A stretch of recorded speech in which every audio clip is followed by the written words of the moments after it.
Welcome dear student, welcome to this video.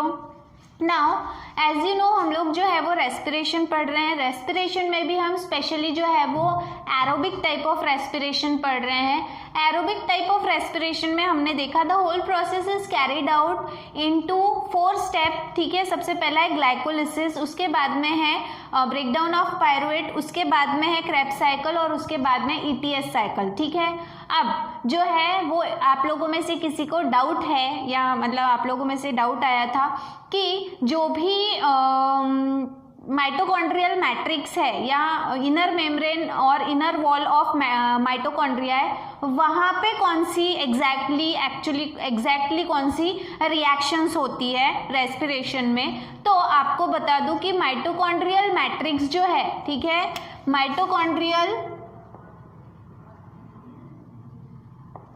Matrix में जो है वो क्रेब्स साइकिल होता है। ठीक है, जो आज हम पढ़ने वाले हैं। इसके बाद में जो इनर वॉल ऑफ माइटोकॉन्ड्रिया जो है इसमें होता है ईटीएस साइकिल। ठीक है, यह मैंने जब आपको जो है वो स्ट्रक्चर ऑफ माइटोकॉन्ड्रिया बताया था उसी में बताया था कि जो इनर वॉल है जिसमें फिंगर लाइक प्रोजेक्शंस होते हैं जिन्हें क्रिस्टी कहा जाता है, वहाँ पे जो है वो F1 पार्टिकल्स होते हैं which is divided into head, stock and base. ठीक है, वहाँ पर जो है वो ईटीएस साइकिल होता है। और एक और क्वेश्चन था कि जो भी साइटोसोल है, ठीक है, साइटोसोल में कौन सी रिएक्शन होती है, क्या साइटोसोल में पूरा एरोबिक टाइप ऑफ रेस्पिरेशन होता है। ठीक है, तो साइटोसोल जो है वो फ्लूइड सब्सटेंस है, जो semi fluid substance gel like substance होता है सेल के अंदर का, जिसमें सेल ऑर्गेनेल्स जो हैं वो एम्बेडेड होते हैं। तो इस साइटोसोल में जो है वो सिर्फ ग्लाइकोलिसिस होता है। ठीक है, ग्लाइकोलिसिस होता है। और उसके बाद में जो ब्रेकडाउन ऑफ पायरुवेट है वो ब्रेकडाउन ऑफ पायरुवेट भी यहाँ पर होता है। ठीक है, ब्रेकडाउन ऑफ पायरुवेट, ठीक है, ये ब्रेकडाउन ऑफ पायरुवेट भी यहाँ पर होता है। और इसी वजह से हम ये नहीं कह सकते कि पूरी की पूरी एरोबिक जो रेस्पिरेशन की प्रोसेस है वो साइटोसोल में होती है। नो, साइटोसोल में जो है वो सिर्फ फर्स्ट स्टेप होता है, दैट इज ग्लाइकोलिसिस। और जब मैंने ग्लाइकोलिसिस एक्सप्लेन किया था तब भी आपको बताया था कि ग्लाइकोलिसिस की जो प्रोसेस है वो साइटोप्लाज्म में होती है। Cytoplasm is nothing but that is cytosol. ठीक है, साइटोप्लाज्म जो है that is the inner semi fluid substance inside the cell. ठीक है, उसे हम साइटोप्लाज्म कहते हैं। यहाँ पे जो है उसे साइटोसोल भी कहा जाता है। साइटोसोल जो है इसमें सेल ऑर्गेनेल्स इंक्लूडेड होते हैं, एम्बेडेड होते हैं। और यहाँ पर जो है वो सिर्फ और सिर्फ ग्लाइकोलिसिस की प्रोसेस होती है, इसीलिए इसे साइटोप्लाज्मिक रेस्पिरेशन भी कहा जाता है। वहीं बाकी के जो स्टेप हैं एरोबिक टाइप ऑफ रेस्पिरेशन के, उसमें से जो है वो क्रेब्स साइकिल होता है। माइटोकॉन्ड्रियल मैट्रिक्स मतलब माइटोकॉन्ड्रिया के अंदर जो जेल लाइक सब्सटेंस है वहाँ पे क्रेब्स साइकिल होता है। और वहीं पे जो इनर वॉल है, इनर वॉल मतलब जो भी क्रिस्टी है जहाँ पे F1 पार्टिकल्स होते हैं जिन्हें ऑक्सीजोम्स भी कहा जाता है, वहाँ पर ईटीएस साइकिल जो है वो कैरी आउट होता है। तो होपफुली आपका जो डाउट है वो क्लियर हो गया होगा। अब जो है वो हम हमारे आज के टॉपिक के ऊपर आते हैं, वो है क्रेब्स साइकिल। ठीक है, ना क्रेब्स साइकिल जो है ये जिन्होंने डिस्कवर किया उनका नाम है सर हेंस क्रेब। ठीक है, सर हेंस क्रेब जो है इन्होंने ये साइक्लिक फॉर्म जो है क्रेब्स साइकिल का, कौन कौन से कंपाउंड्स जो है इंटरमीडिएट कंपाउंड्स हैं जो इस साइक्लिक फॉर्म के दौरान जो है वो फॉर्म होते हैं, और वो एक्सप्लेन किया है सर हेंस क्रेब ने। और उनके नाम के पीछे ही इसे क्रेब्स साइकिल कहा गया है। इसके अलावा it is also called as TCA cycle. TCA cycle इसलिए कहा जाता है क्योंकि अगर आप देखेंगे तो इस साइकिल के दौरान जितने भी जो इंटरमीडिएट कंपाउंड्स फॉर्म हुए हैं all of them are acid. सबसे पहली बात, वो सभी जो हैं वो एसिड हैं और उनमें तीन कार्बोक्सिलिक ग्रुप हैं, 3 कार्बोक्सिलिक ग्रुप हैं। आपको पता है कार्बोक्सिलिक ग्रुप जो है दैट इज एसिडिक ग्रुप, और यहाँ पर जो है वो कितने कार्बोक्सिलिक ग्रुप है? 3 कार्बोक्सिलिक ग्रुप है।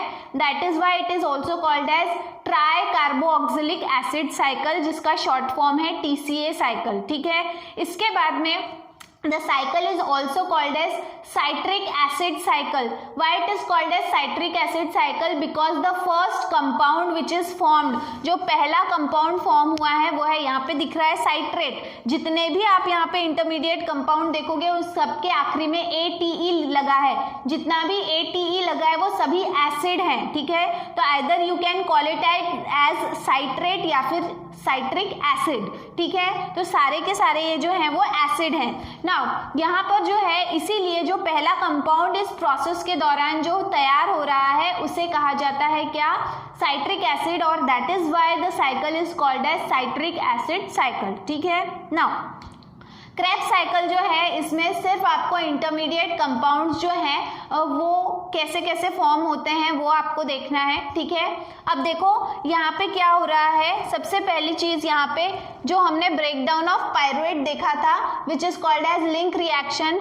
जब पायरुवेट जो है वो ब्रेक होता है तो एक NADH2 मॉलिक्यूल, एक्चुअली यहाँ पे 1 पायरुविक एसिड बताया है, लेकिन एक्चुअली में कितने पायरुविक एसिड जो हैं वो तैयार होते हैं? 2।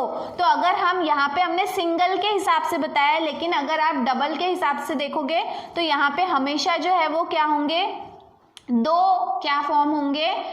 2 मॉलिक्यूल्स फॉर्म होंगे हर एक कंपाउंड के। उसी तरह से जो भी एनर्जी मॉलिक्यूल्स यहाँ पे फॉर्म हो रहे हैं वो भी कितने फॉर्म होंगे? 2। ठीक है, ये भी एक एनर्जी मॉलिक्यूल है जो फॉर्म हो रहा है। तो इस तरह से जो है ये 2 मॉलिक्यूल्स के थ्रू जो है वो आपको देखना है। भले ही आपको जो है वो आपके पूरे साइकिल में सिंगल मॉलिक्यूल का एक्सप्लेन किया है, बट एक्चुअली में जो है वो 1 ग्लूकोज मॉलिक्यूल जो है during glycolysis break down to form 2 molecules of pyruvic acid, and 2 molecules of pyruvic acid gets involved into link reaction and then gets involved into the Krebs cycle. ठीक है, अब देखो यहाँ पे इसके बाद में कोएंजाइम A ऐड होता है, और कोएंजाइम A ऐड होने की वजह से जो है ये एसिटिल कोएंजाइम A बन जाता है। एसिटिल कोएंजाइम A जो है नाउ ऑक्जेलो एसिटिक एसिड के साथ में देखो यहाँ पे जो है वो oxalo acetic acid important role play कर रहा है, जो एक्चुअली इस साइकिल में हमें सबसे आखिर में बनते हुए दिख रहा है, लेकिन जो है वो ऑलरेडी जब सेल में जो ऑक्जेलो एसिटिक एसिड अवेलेबल है वो पहले किसके साथ में कंबाइन होगा? इसका ये रीजनरेशन हो रहा है ड्यूरिंग दिस साइकिल, लेकिन ऑलरेडी पहले से ऑक्जेलो एसिटिक एसिड वहाँ पे अवेलेबल है टू कंटिन्यू द साइकिल। ठीक है, रेगुलर बेसिस पे। तो एसिटिल कोएंजाइम A जो है वो ऑक्जेलो एसिटिक एसिड के साथ में ऐड होगा, कंबाइन होगा। ठीक है, प्लस यहाँ से कोएंजाइम A जो है वो बाहर निकलेगा और क्या ऐड होगा? वाटर मॉलिक्यूल ऐड होगा।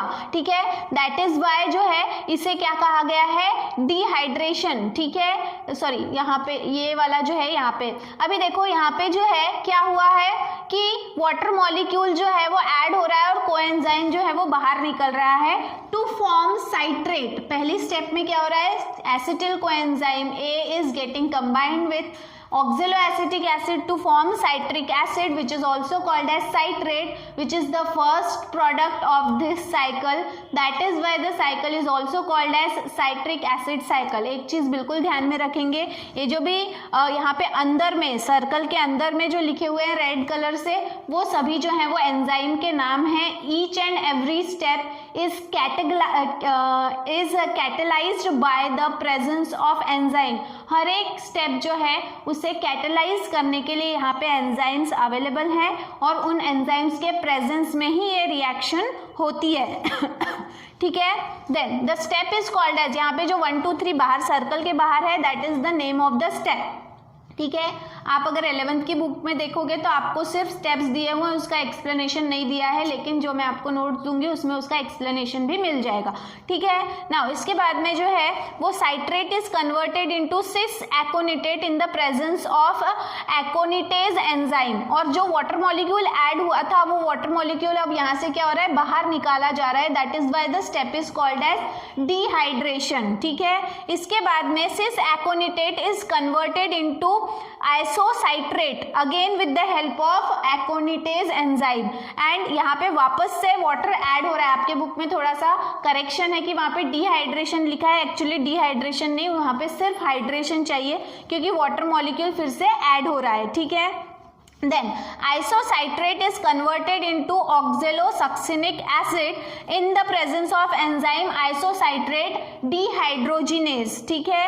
Now यहाँ पे that is step number 4। इसके बाद में oxalosuccinic acid with the removal of carbon dioxide, carbon dioxide यहाँ से क्या हो रहा है, बाहर निकल रहा है, इसलिए इसे कहा है oxidative decarboxylation, and it is converted into alpha ketoglutarate in the presence of again isocitrate dehydrogenase enzyme, ठीक है।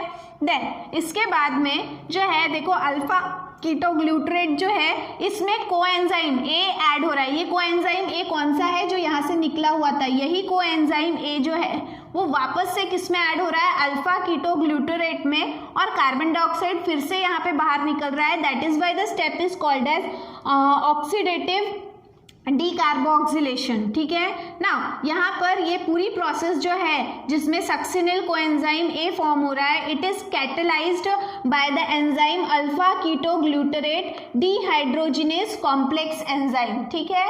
तो ये जो है इस एंजाइम की मदद से सक्सिनिल कोएंजाइम ए फॉर्म हो रहा है।